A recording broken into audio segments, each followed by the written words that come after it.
ត្រីនេះមានចានរៀពន់លឺច្បងត្រចាំងពេញអវេហា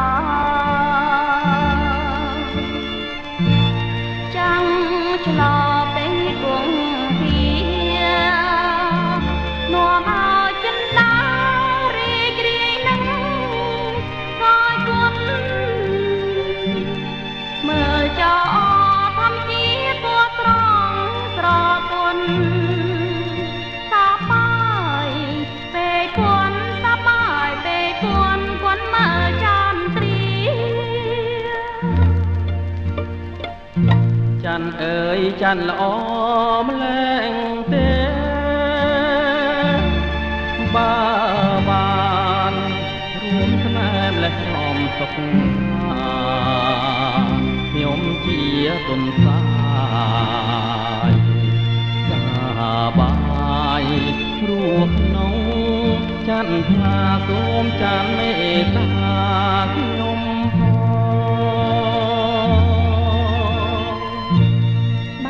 ចន្ទ្រាប្រាអរយស្មៃ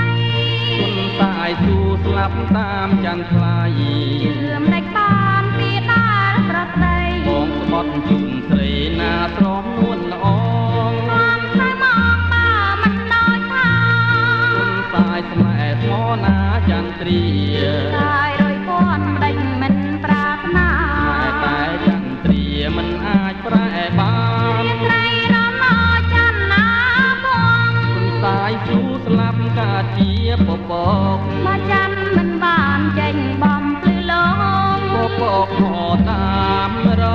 កច័ន្ទអបណាំងប្រណាថាបំពេញព្រោះតែចង់បានស្នេហ៍ពីកល្យានទើបមានឆ្លើយ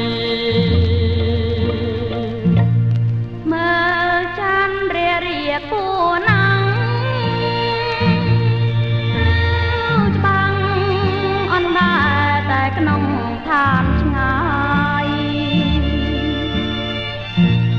ដួងជីវិតស្លាប់មិនដាយអត់ទំសាយសប្បាយនឹងដួងច័ន្ទឲ្យបងភាំងភ័ណ្ឌព្រោះសម្រកចន្ទ្រានេះជាពីបិណ្ឌចេញពីដួងចិនបងទន់សាយថ្លៃទុនសាយខ្ញុំនេះយាយពិតស្មោពីចិត្តណាដួងច័ន្ទជាឋានសួគ៌នៃយ៉ាមែនឬ